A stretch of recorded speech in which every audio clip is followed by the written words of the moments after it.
Traps అంటారు.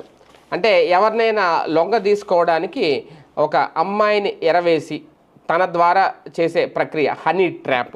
అయితే దీంట్లో ఇప్పుడు వ్యాపారస్తులు కూడా బలైపోతున్నారట చాలామంది.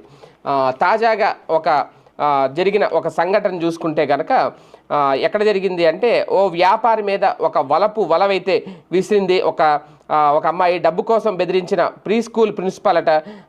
ఈవితో సహా ఇద్దరు రౌడీ షీటర్లుని బెంగళూరు సిసిబి పోలీసులు అరెస్ట్ చేశారు. ఇక్కడ అసలు ఏం జరిగిందంటే, మహాలక్ష్మి లేఅవుట్లో శ్రీదేవి అనే యువతి ప్రీ స్కూల్ నిర్వహిస్తోంది. ఇదే ప్రాంతానికి చెందిన వ్యాపారి తన పిల్లలను 2023లో ఆ స్కూల్లో చేర్చారు. ఈ క్రమంలో ఆయనతో శ్రీదేవికి పరిచయం అయింది. పాఠశాల నిర్వహణ ఇతర అవసరాలకు అతని నుంచి 2 లక్షలు అప్పుగా తీసుకొని 2024లో తిరిగి చెల్లిస్తామని హామీ ఇచ్చింది.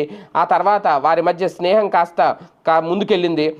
మొదట్లో ఒక ముద్దు పెట్టేందుకు శ్రీదేవికి ఏకంగా 50